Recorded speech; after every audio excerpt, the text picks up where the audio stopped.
Saya pikir gencatan senjata ini salah satunya buah dari strategi penutupan Selat Hormuz itu sendiri. Meskipun ada skeptisme yang muncul adalah di kalangan masyarakat Iran bahwa gencatan senjata ini jangan-jangan hanya menjadi permainan tanda kutip, permainan mengulur waktu aja bagi Amerika dan Israel. Seperti kita ketahui bahwa gencatan senjata di Gaza itu kan sama saja itu gencatan senjata, tetapi Israelnya tetap membombardir dan lain sebagainya. Yang pasti gencatan senjata ini kabar baik ya untuk dunia ya, termasuk untuk Indonesia. Halo semuanya, kembali lagi bersama dengan saya David Silahoy di Sindoskop. Dan hari ini saya masih bersama dengan Mas Anto dan juga Mas Udin dan juga Mas Andika dari redaksi Sindo ya. Dan kita mau bincang-bincang soal ceasefire yang kemudian hari ini kita dengarkan kabarnya bahwa sudah terjadi kesepakatan di Iran antara Amerika Serikat dengan Iran tentunya. Nah, langsung saja deh kita ke topik ini. Karena kemarin kita udah deg-degan banget. Pikir nih, wah ini bakalan jadi perang begitu ya. Atau bakal terjadi bombardir di Iran. Tapi ternyata di detik-detik terakhir, ceasefire. Menurut Mas Andika gimana Mas? Iya, ini kan gencatan senjata ini kan bertepatan dengan hari ke-40 ya, perang antara Amerika, Israel melawan Iran. Jadi 40 hari, pas mau 40 hari. Dan di Iran sendiri momen ini kan menjadi perayaan 40 hari kematian Ayatollah Ali Khamenei. Karena kan di Syiah tradisi perayaan 40 hari itu kan menjadi momen yang signifikan juga bagi pemimpin Iran tersebut. Kemudian momen gencatan senjata ini juga menjadi pembuktian ya, jadi siapa yang pertama menginginkan gencatan senjata berarti mereka yang kalah. Dan pertama kali yang menginginkan gencatan senjata itu kan adalah Amerika Serikat dengan koalisinya. Jadi kan istilahnya dalam kalkulasi perang itu kan Amerika Serikat adalah menjadi pihak yang kalah karena menjadi pihak pertama yang mendesak adanya gencatan senjata dengan mediasi Pakistan ya. Kita tahu bahwa Pakistan itu kan adalah merupakan negara yang sekutunya Amerika Serikat banget. Selain itu Pakistan itu juga memiliki fakta pertahanan itu kan dengan Arab Saudi. Jadi kan sudah menunjukkan bahwa Amerika Serikat dan sekutunya menjadi pihak yang istilahnya mengungkapkan gencatan senjata pertama kali dan menjadi pihak yang kalah. Dan ini menjadi kemenangan mutlak bagi Iran, karena Iran itu bukan kemenangan dalam arti memenangkan perang seutuhnya, tetapi bagaimana menjadi sebuah negara yang survive selama 40 hari dibombardir gitu kan, dan bisa selamat dan bisa memberikan perlawanan yang sangat intens, bukan hanya ke pangkalan-pangkalan Amerika Serikat yang di negara-negara Arab, tetapi ke Israel dan ke beberapa kapal induk gitu kan. Jadi serangan yang intensif ini kan menunjukkan bahwa bangsa Iran adalah bangsa yang kuat dan mampu mempertahankan diri. Dengan mempertahankan diri berarti menjadi suatu kemenangan yang besar bagi rakyat Iran, dan perayaan itu dan dirayakan oleh masyarakatnya sendiri, karena kan itu pas waktu malam hari kan. Jadi mereka sudah turun ke jalan dan sudah mengibarkan bendera Iran, meskipun ada skeptisme yang muncul adalah di kalangan masyarakat Iran bahwa gencatan senjata ini jangan-jangan hanya menjadi permainan tanda kutip, permainan mengulur waktu aja bagi Amerika dan Israel. Seperti kita ketahui bahwa gencatan senjata di Gaza itu kan sama saja itu gencatan senjata, tetapi Israelnya tetap membombardir dan lain sebagainya. Jadi tetap ada skeptisme di kalangan masyarakatnya. Untuk apa ya? Ya, persiapan logistik. Oh, maksudnya persiapan logistik militer. Amerika menyatakan sudah siap tuh bahwa kemarin tuh harusnya sudah bombardir. Iya, sudah. Ya, maksudnya kan logistik sudah aman, sudah tinggal diluncurkan gitu. Iya, maksudnya logistik militer untuk ini, istilahnya rudal pencegah di negara-negara Arab, misalnya untuk kelanjutan perang selanjutnya. Karena kan namanya gencatan senjata kan tetap ada pelanggaran ya, tetap ada kemungkinan ada pelanggaran dan bersifat 50-50, tidak bersifat mutlak. Karena kan proses negosiasinya itu kan akan berlangsung 2 minggu ini. Proses negosiasi pertemuan yang tatap muka. Karena kan istilahnya gencatan senjata ini hanya dimediasi sama Pakistan dengan 10 kesepakatan tersebut, dan dari 10 kesepakatan itu juga menunjukkan bahwa Iran itu yang menang. Baik, kita memang lihat bahwa ini ada 10 kesepakatan ya kan, dan itu kalau tidak salah di tweetnya Donald Trump juga bilang bahwa ada bisa diupayakan di situ. 10 ini bisa dikerjakan begitu. Nah, 10-nya itu apa aja tuh Mas yang kira-kira memungkinkan bakal disetujui Amerika? Disetujui ya yang pertama yang menjadi kemenangan Iran adalah pencabutan sanksi. Iya kan ya, pencabutan sanksi. Jadi pencabutan sanksi kalau itu dicabut sanksinya, itu kan seluruh sanksinya, maka Iran akan bisa menjadi negara besar karena kan bisa menjual minyak dengan bebas seperti itu. Kemudian teknologi-teknologi, alih teknologi dan lain sebagainya juga akan menjadi akan menjadi semakin bebas, dan penguasaan perekonomian terutama kan selama 4 dekade terakhir kan ekonomi Iran kan sangat terpuruk dengan pencabutan sanksi tersebut. Maka ya ekonomi Iran misalnya itu akan bisa menjadi tumbuh dan berkembang dengan bersaing dengan negara-negara Arab lainnya seperti Uni Emirat Arab dan Qatar seperti itu. Itu yang paling penting, yang paling signifikan, dan itu kan paling diperjuangkan gitu. Nah, ini kalau bicara soal pembukaan Selat Hormuz dan juga sanksinya begitu ya. Sanksi terhadap Iran ini kan bicara soal ekonomi. Sementara kalau kita tahu nih kan Mas Anton ya, itu bahwa Amerika nyerang ini sebenarnya untuk supaya juga mencegat pengiriman minyak ke Cina. Jadi untuk memblokir pengiriman minyak ke Cina gitu. Nah, apakah memang ini kemudian ada kaitannya dengan perebutan Selat Hormuznya itu? Ya, gencatan sendiri kan kita lihat secara tidak langsung juga buah dari strategi penutupan Selat Hormuz dibandingkan dengan militer. Artinya Iran menyadari bahwa Selat Hormuz ini titik vital bagi entah itu Amerika dan sekutunya ataupun negara-negara lain yang memiliki kepentingan untuk perdagangan minyak dunia. Seperti diketahui di Selat Hormuz sendiri, dia peredaran minyak dunia itu di selat itu sekitar 20% dari perdagangan minyak dunia. Jadi saya pikir gencatan senjata ini salah satunya buah dari strategi penutupan Selat Hormuz itu sendiri. Makanya ini kemudian ada efeknya sama ini ya, perdagangan saham hari ini ya? Iya. Untuk perdagangan saham hari ini karena sentimennya positif, jadi dia naik sekitar 2% dari sebelumnya ke level 6.000, sekarang udah balik lagi ke 7.100 di Indonesia. Masuk kemarin tuh kita. Waduh. Udah merah aja di kepala sini. Ternyata ini berdampak langsung. Nah, kembali lagi ke bahwa memang ada urusannya dengan ekonomi tentunya karena jalur minyak ya. Iya. Jalur minyak. Nah, apa mungkin memang sanksi itu bakal dicabut dari ini ya, poin-poin yang di 10 itu akan dicabut oleh Amerika, mengingat bahwa ini kan masih 2 minggu dan ini baru awal gitu. Iya. Sebelumnya juga Trump kan bilang kalau Iran di ultimatum di hari Rabu kalau untuk membuka Selat Hormuz gitu. Untuk membuka, tapi kita kan masih lihat ada negosiasi 10 poin tadi itu mungkin termasuk di dalamnya tentang perdagangan minyak itu sendiri.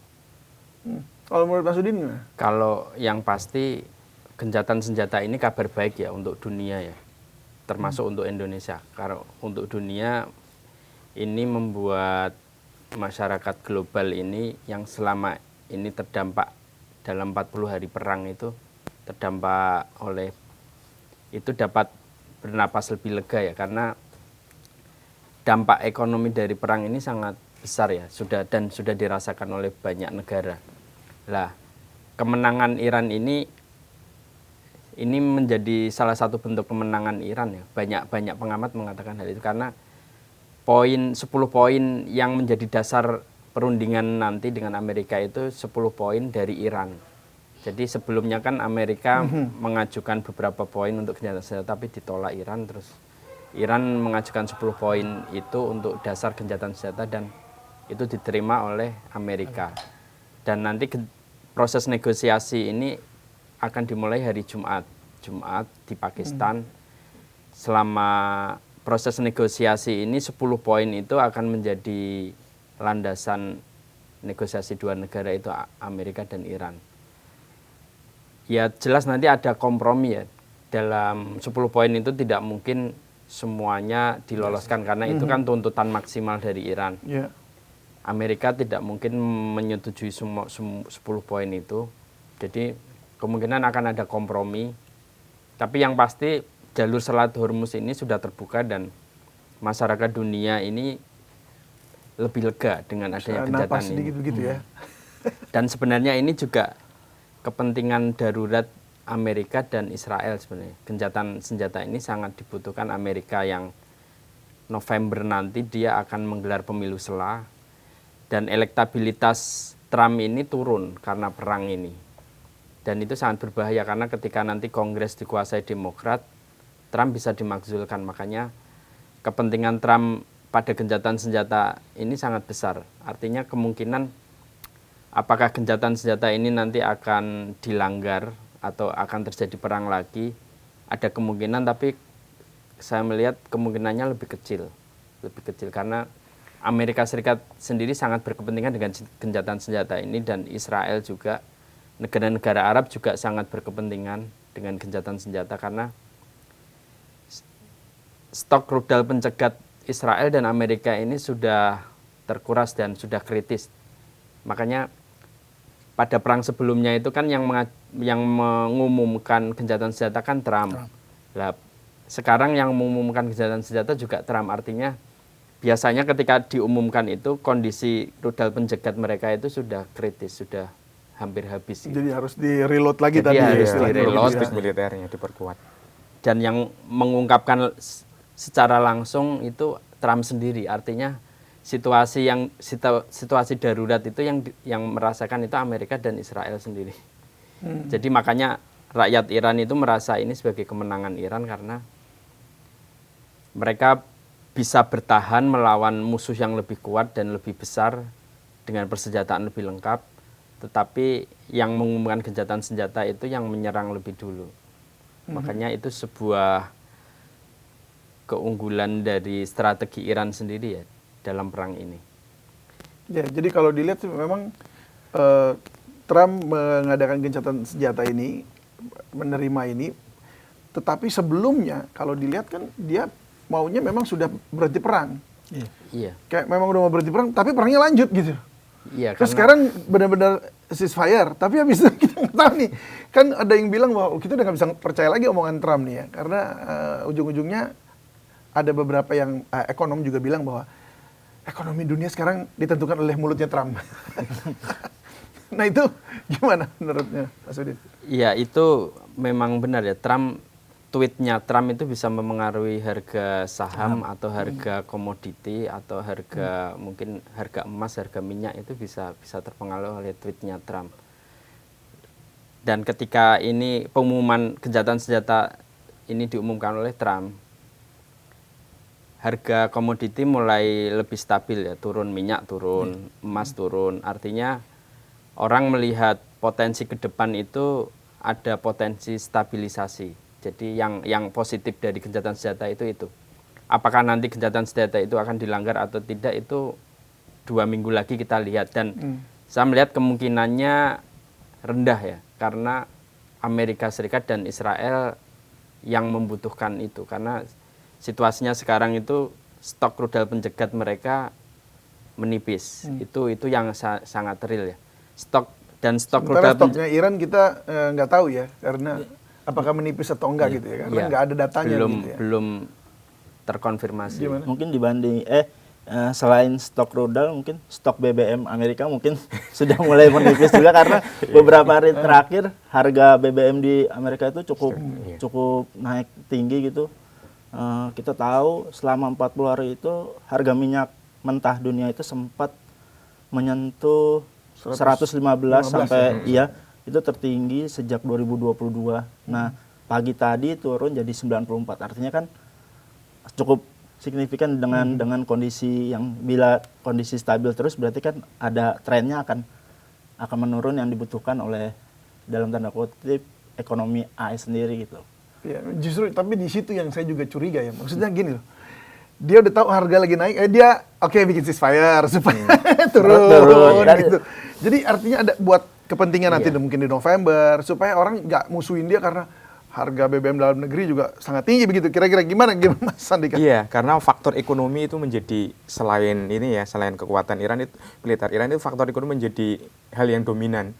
Karena apa? Tekanan dari negara-negara di Asia ya, seperti Jepang, Korea Selatan, ya kan, termasuk di negara-negara Asia Tenggara untuk mendesak Trump untuk apa? Gencatan senjata kan juga sangat kuat. Selain itu adalah ini penyokong utama Donald Trump, yaitu Arab Saudi, Qatar, dan Uni Emirat Arab, dan ekspor minyak dari ketiga negara tersebut yang aliansi Amerika itu kan sangat turun, hampir 80 ya, hampir 90%. Dan itu kan akhirnya ekonomi negara-negara Arab itu kan istilahnya kembang kempis banget itu. Kalau ini terus dilanjutkan, mereka juga tidak, istilahnya tidak punya uang untuk beli senjata. Kan seperti itu.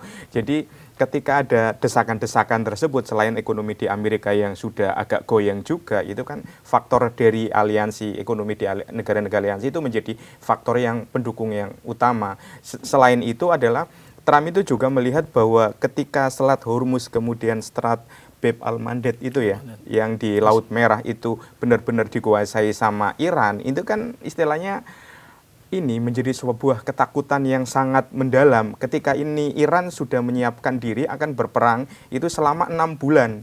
Itu kan seperti diungkapkan oleh Menteri Luar Negeri Iran bahwa kita sudah menyiapkan perang berlarut sampai 6 bulan. Tetapi kan baru 40 hari aja, itu kan mereka sudah kehabisan logistik secara militernya, logistik dalam arti uangnya juga sudah habis, itu kan. Jadi kan tujuannya Iran itu sebenarnya agar ini ekonomi Amerika dan aliansinya itu benar-benar melemah. Ketika melemah, mereka akan kalah dan pasti akan meminta gencatan senjata. Kan clue-nya sudah dijawab di situ, seperti itu. Jadi sebenarnya itu Udah saling diprediksi. memanfaatkan, diprediksi seperti itu. Tapi Iya. begini, ini juga cukup menarik karena kalau kita tahu bahwa sebelum Amerika menyerang Iran, dia udah ngambil Maduro dulu. Jadi Venezuela tempat buat minyaknya juga sudah diamankan. Jadi artinya apalagi Amerika itu kan punya shale oil ya. Dia kandungannya terbesar di dunia. Jadi sebenarnya Amerika itu juga punya stok banyak. Nah, kan yang menjadi pertanyaan kenapa itu stok nggak dikeluarin aja atau dipakai begitu kan? Dan bahkan yang dari Venezuela itu juga nggak di utak-utik dulu, tapi udah diamankan seperti itu. Perdagangan yang Venezuela ya, bahkan perdagangan dengan Cina pun udah di stop untuk stok ini. Nah ini yang saya mau lihat caturnya nih yang dimainkan oleh Amerika gitu, karena kemarin Pak Bahlil pun sempat ngomong kita ngambilnya dari Amerika. Kalau itu ketutup, berarti karena memang stok Amerika itu ada gitu. Nah itu yang kemudian menjadi pertanyaan saya. Seperti apa nih ekonomi sebenarnya dimainkannya gitu? Sebenarnya Amerika ini kalau kita lihat sekarang dia menguasai stok minyak terbesar di dunia. Artinya setelah dia mengkudeta Maduro, menculik Maduro, dia menguasai jalur ekspor Venezuela, jalur minyak. Dan Venezuela ini pemilik cadangan minyak terbesar di dunia. Artinya Amerika ini sekarang mengendalikan harga minyak dunia dan dia menguasai cadangan minyak terbesar di dunia. Makanya salah satu target Amerika di Iran kan juga minyak. Tetapi itu kelihatannya agak susah ya karena kekuatan militer. 20% itu ya. Tetapi yang jadi permasalahan itu walaupun Amerika menguasai stok minyak terbesar di dunia, harga minyak di Amerika ini kan ditentukan oleh harga minyak global.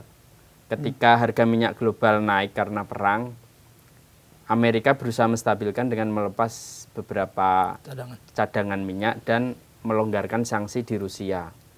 Makanya harga lebih stabil ya, walaupun sempat naik 115, dia turun lagi 100 ke 90. Yang jadi permasalahan kan harga minyak global ini mempengaruhi harga BBM di Amerika. Dan warga Amerika ini mengeluh dengan kenaikan harga minyak. Dan itu akan mempengaruhi elektabilitas Trump. Elektabilitas Trump itu sekarang turun karena perang ini. Dan ini jadi pertimbangan utama Trump salah satunya untuk gencatan senjata itu. Dia tidak mau merusak pemilu nanti dengan perang yang berlanjut. Karena kalau elektabilitas Trump turun, yang diuntungkan Demokrat. Yang dirugikan Republik.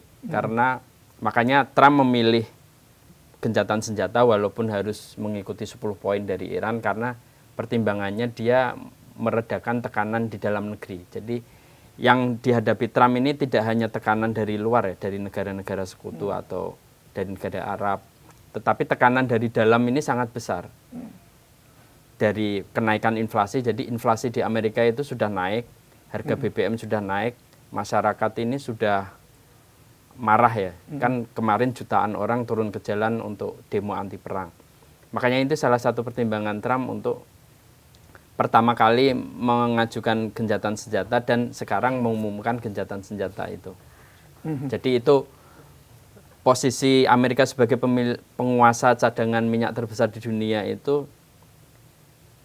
tetap tidak terlalu signifikan untuk mengurangi tekanan domestik di dalam negeri itu. Karena mungkin perdagangan yang di Amerika itu sendiri, artinya perdagangan di apa namanya, misalnya kayak di pasar modalnya atau ini semua tuh bermuara di sini, bergejolak gitu, karena berkaitan dengan yang di global, bukan cuma sekedar di dalam negeri ya, di domestik ya. Dan tekanan domestik masyarakat terhadap Trump ini sangat besar ya, makanya elektabilitas Trump ini turun dan itu sebuah ketakutan bagi Trump kalau nanti Kongres dikuasai oleh Demokrat, dia bisa benar-benar dimakzulkan, makanya pertaruhannya besar bagi Trump, seperti terutama dulu di dalam negeri. Pelosi mau coba ini ya.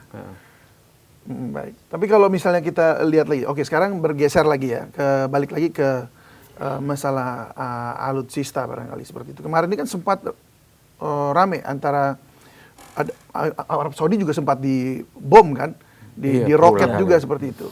Nah kalau kita lihat apakah ini memang mereka negara-negara seperti Arab Saudi, Bahrain, Qatar, Uni Emirat Arab, ya Kuwait. Itu apa mereka ini sedang istilahnya menjaga cadangan mereka sendiri supaya jangan sampai kalau mereka perang nanti ini akan malah perang berkepanjangan kalau ikut-ikutan secara frontal gitu. Kalau menurut Anda gimana kira-kira? Ya kalau saya melihat bahwa pihak yang berkepentingan untuk menginvasi Iran sebenarnya adalah negara-negara Arab. Ya kan, karena negara-negara Arab kan tidak ingin memang Iran itu memiliki senjata nuklir. Gitu kan. Karena itu sebenarnya kan Arab Saudi itu kan membangun fakta pertahanan dengan Pakistan karena memang Pakistan memiliki senjata nuklir juga dan Israel memiliki senjata nuklir. Dengan dampaknya sekarang itu dengan adanya perang Iran, maka Arab Saudi dan negara-negara Arab kemungkinan besar itu akan mengembangkan senjata nuklir sebagai istilahnya payung untuk keamanannya. Jadi ketika cari alasannya ya nih. Iya, karena kan udah perang seperti ini, Iran memiliki senjata nuklir, sudah pasti Israel memiliki senjata nuklir, mau nggak mau untuk mengamankan payung pertahanan kan adalah memiliki senjata nuklir. Jadi ketika negara itu memiliki senjata nuklir, negara lain itu akan berpikir berulang kali itu untuk akhirnya bikin juga. Iya, untuk menyerang karena kan punya senjata nuklir kan seperti itu. Dan negara-negara Arab kan selama ini kan memang apa istilahnya ya, dia kan ini membutuhkan ya pasukan Amerika Serikat dengan bukti banyaknya pangkalan Amerika dimulai dari Kuwait, Qatar, Uni Emirat Arab dan Arab Saudi sendiri itu kan, dan pangkalan-pangkalan militer tersebut kan menjadi salah satu tuntutan dari Iran ya dalam 10 poin itu, yaitu Amerika harus hengkang gitu loh dari negara Arab termasuk tentara dan aset-aset militernya, walaupun itu nanti dinegosiasikan memang agak berat, pasti akan sulit ya, agak berat karena kan Amerika Serikat memang tentara bayarannya negara-negara Arab tersebut. Dan perang Iran itu juga akan membuka ini ya, membuka wacana dunia itu bahwa serangan Iran itu kan, serangan balasan Iran itu ternyata 85% itu kan mengarahnya ke negara-negara Arab. Berarti kan hanya 15% itu mengarah ke Israel dan dan ini kapal induknya Amerika. Berarti negara-negara di Arab itu kan menjadi istilahnya sasaran empuknya gitu loh, sasaran empuknya, dan mau nggak mau ke depannya di anggaran pertahanan militer negara-negara Arab itu akan diperkuat dan mereka juga akan membentuk aliansi sepertinya ya, aliansi pertahanan negara-negara itu akan diperkuat. Jika ada serangan mereka akan saling membantu seperti NATO versi negara-negara Arab seperti itu. Melihat itu kan berarti ketahanan ekonomi atau kekuatan ekonominya Iran tuh berarti harus kuat sekali ya. Dalam artian sekarang ini kalau kita lihat memang dia membangun persenjataan nuklir. Rudal-rudalnya yang begitu banyak itu kan rudal-rudal mahal gitu. Nah itu perekonomiannya itu seperti apa sih sebenarnya sehingga Iran ini mampu bertahan kalau menurut Anda nih Mas? Ya, kita kan tahu Iran ini kan diembargo ekonomi padahal diembargo kan. Iya. Cuman perdagangan minyak sendiri di saat perang 40 hari itu justru meningkat gitu. Artinya perdagangan minyak itu menjadi poin penting bagi ekonomi Iran sendiri gitu, yang bisa membuat dia mampu bertahan. Jadi selama perang ini pun dia tetap Dia tetap perdagangannya jalan terus ya, kan? karena dia memegang kunci jalur logistik perkapalan perdagangan minyak dunia itu sendiri. Jadi selama embargo itu pun kayak ekonomi Iran itu ditopang oleh secara garis besar dari perdagangan minyak. Tapi berarti gini, karena Selat Hormuz kan dalam keadaan tegang. Kalau lewat situ juga pasti ya ntar diroket juga sama mungkin Amerika, atau berarti dia lewat darat begitu ya, untuk misalnya kayak ngelempar ke China mungkin atau ke Rusia. Enggak, itu apa, kapal-kapal Rusia sama kapal Cina bisa lewat. Tetap Karena dikasih kan- ya di Hormuz ya? Iya, karena kan yang Iya. mengendalikan Selat Hormuz itu kan Iran. Seperti Ya, itu. masih Jadi, Iran, betul. Masih Iran. Pas waktu perang 40 hari itu juga ini Sementara Iran Amerika juga. nggak berani Nggak nyerang karena berani itu juga. Rusia Karena- punya. Dan Iya, itu misalnya gitu iya, ya. karena memang nggak berani masuk ke Selat Hormuz karena kan di situ kan memang di sepanjang perairan darat Iran itu kan dikabarkan itu udah ada ini banyak rudal, selain banyak kota-kota rudal bawah tanah itu kan ada lebih dari 20 itu kan kapal selam mini. Jadi kapal selam mini itu mereka itu beroperasi rahasia di dasar laut gitu kan. Jadi ketika istilahnya ada kapal-kapal asing yang tidak dikendaki sama Iran, bisa saja langsung diserang, dan udah sekitar 15 ya kalau nggak salah kapal tanker dari negara aliansinya Amerika itu kan diserang sama Iran. Tapi Drone ya, iya, drone juga. dengan drone. Kapal Tetapi selam. kapalnya Cina dengan Rusia aman. Bahkan nilai perdagangan minyaknya itu sampai surplus. Jadi mereka tetap perang. Iran itu pemasukannya tetap besar, tapi dengan nilai transaksi dengan menggunakan yuan ya, sehingga istilahnya kan Nilainya agak sedikit. iya, didolarisasi yang dilakukan oleh Iran itu menjadi istilahnya menjadi kekuatan utama. Kalau mau transaksi dengan kita itu dengan menggunakan yuan Cina seperti itu. Oke, anggaplah sekarang dia tetap perdagangan banyak. Ya, terus kemudian bagaimana dengan karena kan dia punya pabrik-pabrik alutsistanya juga dibombardir kan. Sempat dikatakan di berita juga ya, ini kita tahunya bahwa dibombardir juga. Jadi baja-bajanya dia juga dibombardir, dan bagaimana dia membangun kembali dalam waktu dekat, kan nggak mungkin dalam waktu dekat membangun. Itu seberapa dia kira-kira bisa bertahan tuh nanti tuh untuk terus kalau memang ini gagal nih 10 ini. Kalau dalam 2 minggu ini sebenarnya Iran sudah punya skenario panjang ya. Jadi produksi rudal dan drone Iran itu per hari bisa ribuan. Artinya, dan produksi itu bisa dilakukan di bawah tanah ya. Kan Iran punya banyak pegunungan, di bawah pegunungan, dan itu sulit untuk dibom walaupun bom anti bunker itu Bunker yang buster. Amerika itu tetap susah. Makanya pertahanan Iran ini membuat heran Amerika Serikat. Intelijen Amerika kan heran juga, kenapa dibom sudah 11.000 target tetapi Iran masih bisa membalas serangan. Dan itu sangat membingungkan bagi Amerika ya. Artinya produksi drone dan rudal Iran ini malah nanti akan lebih canggih ya. Artinya mungkin produksi drone dan rudalnya akan lebih banyak di bawah tanah. Walaupun di fasilitas pabrik baja dibom, tetapi kan Iran punya skenario lain saya yakin. Dan suplai uang Iran itu yang utama dari minyak. Jadi ketika perang itu justru ekspor minyak Iran itu meningkat menjadi 1,5 juta barel per hari. Artinya ini yang membuat Amerika juga salah perhitungan ya. Kan banyak pengamat mengatakan Amerika salah perhitungan dengan menyerang Iran. Karena ternyata produksi minyaknya, produksi ekspornya justru meningkat 1,5 juta barel per hari ekspor, walaupun mungkin ini klaim Iran ya.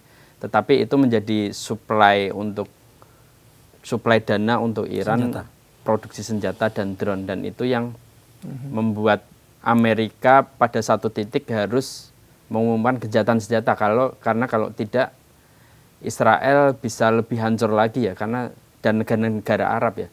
Karena sebelum gencatan ini kan dibombardir Iya. terus ya Israel. Jadi rudal pencegat Israel itu sudah sangat menipis, Amerika menipis. Amerika kan rudal penjagatnya juga menipis karena banyak terpakai di Ukraina ya. Dan stok beberapa rudal canggih Amerika ini diperkirakan hanya 3 bulan. Artinya kan sekarang sebulan sudah perang. Tinggal 3 bulan lagi atau 2 bulan lagi ini sangat kritis. Bagaimana kalau nanti Cina mungkin tiba-tiba menginvasi Taiwan? Kan ini berbahaya. Atau ini dijadikan kesempatan Cina untuk atau Cina melakukan serangan apapun yang mengejutkan kan bisa juga. Artinya perhitungan Amerika ini sudah mau tidak mau dia harus ada melakukan gencatan senjata. Walaupun 10 poin itu berasal dari Iran karena yang tekanan Amerika ternyata tidak mempan ya. Oke, walaupun mungkin 10 poin yang diajukan ini buat dia, udah dia merem dulu, yang penting stop dulu aja. Daripada gojang-ganjing di mana-mana nih. Iya, bahaya. Termasuk di negaranya gitu ya. Karena tekanan dari negara Arab juga besar. Saya yakin Israel sendiri juga sudah kewalahan ya. Karena dia diserang dari Iran, diserang dari Lebanon, diserang dari Yaman oleh Houthi. Artinya Israel ini juga kewalahan menghadapi serangan dari beberapa sisi. Makanya gencatan senjata ini saya pikir pilihan paling realistis bagi Trump dan Israel. Dan kemungkinan sih saya optimis ini mungkin Tapi akan... ini hanya berlaku Iran dengan Israel dan Amerika kan, bukan dengan Lebanon. Bukan. Kalau Israel sepertinya akan tetap menduduki Lebanon Selatan karena mungkin itu bagian dari strategi Israel ya untuk memperluas wilayah juga. Walaupun alasannya buffer zone ya. Kabar baik juga buat Indonesia mungkin. Iya, jadi Kenapa tuh kabar baiknya di sisi apa nih? Harga minyak.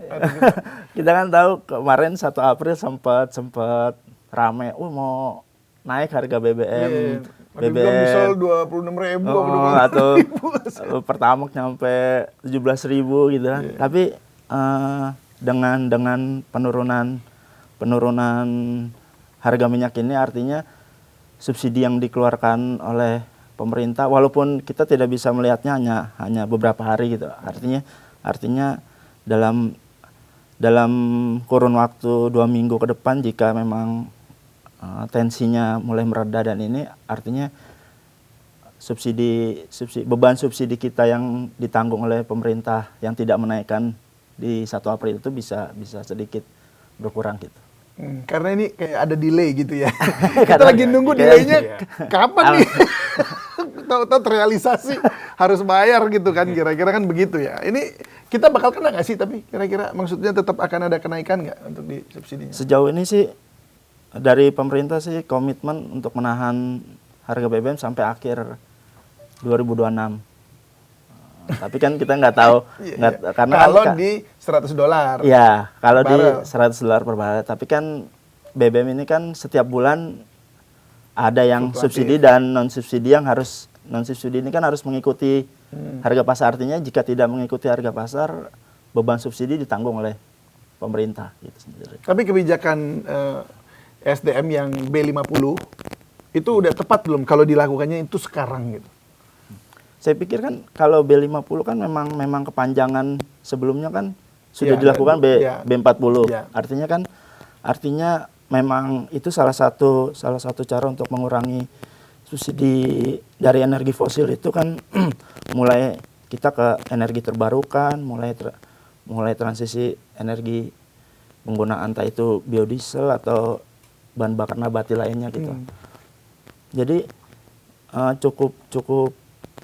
cukup signifikan sih untuk pengaruhnya gitu, karena Menkyu sendiri bilang setiap kenaikan $1 minyak mentah itu defisit yang membengkak itu nyampe 6 triliun kalau aku nggak salah.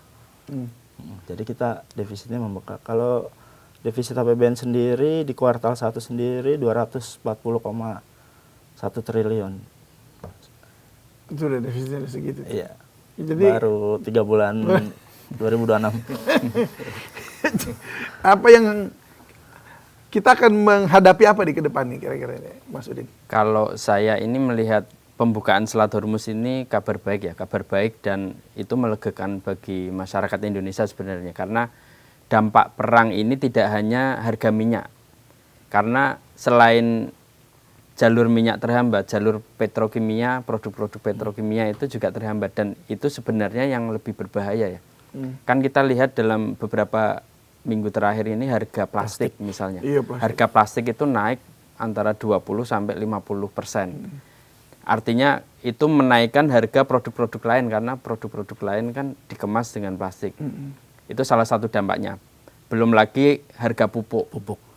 Petrokimia itu salah satunya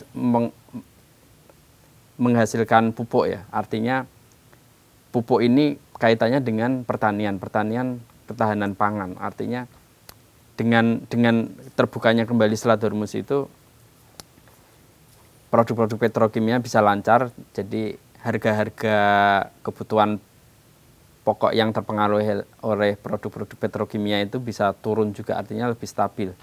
Pupuk ini kan sangat vital juga ya, seperti waktu perang Ukraina dan Rusia kan harga pupuk naik dan sulit. Dan itu sangat berbahaya bagi ketahanan pangan ya. Artinya dengan gencatan senjata terus Selat Hormuz mulai lancar, walaupun itu sebenarnya masih dikontrol Iran juga, karena Iran masih menjaga keamanannya. Dan kabarnya itu fee untuk melintas Selat Hormuz itu kemungkinan masih ada, dan itu dananya untuk rekonstruksi Iran. Itu yang ngomong Trump ya. Jadi salah satu poin negosiasi itu kemungkinan fee untuk melintas Selat Hormuz dan dana itu untuk rekonstruksi Iran, karena salah satu tuntutan Iran kan rekonstruksi kembali kerusakan akibat serangan Amerika dan Israel di Iran. Dan kemungkinan itu berasal dari fee Selat Hormuz itu. Cuman dengan lancarnya Selat Hormuz, beberapa kekhawatiran tentang harga minyak, harga pupuk, harga kebutuhan pokok lain itu bisa lebih memang secara sentimen lebih baik sekarang. Iya, lebih baik, tapi di pasar saham ya kita bisa lihat di situ. Tapi kalau di mikro dan di makronya Indonesia, nah itu kita akan survive nggak nih, atau akan ada perubahan tetap seperti yang dijanjikan pemerintah? Kan harus ada BBM-nya dibatasi. Ke depan itu kebijakan-kebijakan ini harus tetap dilakukan atau enggak tuh? Artinya kita kan untuk BBM ya, kita kan ngikutin harga pasar gitu. Artinya kita masih harus ngelihat perkembangan geopolitik dan perang di Timur Tengah sendiri gitu, apa sejauh mana mempengaruhi harga minyak dan nantinya akan mempengaruhi kebijakan makro dan mikro di Indonesia sendiri gitu. Jadi ini sebenarnya masih wait and see terus, kita jadi ada uncertainty juga begitu ya. Tapi kalau secara global nih, walaupun sekarang bisa napas sedikit, Mas Andika, tapi ke depan ini kayak apa? Anda ngelihatnya burem atau agak terang dikit. Agak terang dikit. Agak terang pelan gitu. Karena ini kan memang bertepatan dengan momen haji ya. Jadi kelihatannya saya juga melihat Arab Saudi juga ini kan bertepatan dengan momen haji, apalagi nanti ada 2 juta jamaah yang akan datang di Mekah dan mengamankan jalur. Sempat dijamin juga ya sama Arab Saudi. Berarti ini ada momennya itu. Dan ini ada di bagian dalam lobi-lobi ini mungkin ya. Iya, ketika momen haji terganggu kan bagaimana nanti antrian-antrian haji kita yang ada di Indonesia juga akan ini. Kalau secara positifnya, kalau secara ekonomi global saya melihatnya juga bukan hanya nafas pendek ya, tapi saya sih lihat akan ada nafas panjang. Karena kan ada jaminan-jaminan itu. Bagaimanapun istilahnya Amerika dan Israel sudah istilahnya belajar besar itu tentang kesalahan menginvasi Iran gitu. Ternyata Iran sangat kuat dan bukan hanya keganggu ekonomi di Timur Tengah, tetapi di seluruh dunia, apalagi sampai Eropa juga ya tiarap-tiarap juga kan seperti itu. Dengan demikian kan dia akan menstabilkan ekonomi dunia, karena kan Trump masih ada sisa kurang lebih 2 tahun ya ke depan, dan dia ingin istilahnya membangun legasi-legasi positifnya seperti itu. Tapi yang menjadi pertanyaan ini kan pemimpin tertinggi Iran nih, Mustafa Khamenei kan belum nongol-nongol kan sejak ada kabar bahwa beliau itu kan diserang dan terluka. Kan ada informasi kan bahwa Mustafa Khamenei kan dia berada di Rusia dan dilindungi oleh Rusia di sana karena dirawat di Rusia. Dan itu kan menjadi pertanyaan, kepemimpinan Iran ternyata bisa berjalan tanpa ini pemimpin tertingginya. Seperti Atau itu. bahkan bisa di remote gitu dari Iya, luar, remote. dari luar. Ini mereka udah Karena pakai struktur drone yang canggih. pemerintahnya layernya banyak. Layernya banyak dan kayaknya Iya. sistemnya apa tuh istilahnya ya? Kayak sporadis atau mozaik atau apalah Iya, istilahnya. karena mozaik. Seperti itu ya. Jadi memang tetap berjalan dengan baik ya. Oke, baik. Berarti kesimpulannya adalah kelihatannya memang ceasefire ini terjadi bukan karena cuma satu hal semata gitu ya, bahwa minyak dunia saja, tapi juga karena ada kepentingan Arab Saudi juga ingin mengadakan ada musim haji ya kan. Lalu kemudian yang lain juga mungkin lagi ada peringatan-peringatan apa. Kita banyak lah urusannya itu. Jadi mau tidak mau Trump juga akhirnya harus mengadakan ceasefire ini dan rakyat Iran juga boleh merayakannya walaupun 2 minggu nih waktunya. Dan Indonesia khususnya kita boleh bernafas sedikit lah. Dan mungkin bisa sedikit lebih panjang untuk tidak melihat harga minyak gitu. Dan harga saham. Dan harga Harga sahamnya sudah mulai agak menghijau walaupun masih ya, tipis-tipis begitu. Tapi oke lah. Ya kita lihat ke depan, kita pantau terus. Baik kalau gitu, terima kasih nih Mas semuanya sudah berbagi di Sindoskop dan kita akan ketemu lagi di Sindoskop selanjutnya bersama saya David Silahoy. Sampai jumpa. Sampai jumpa.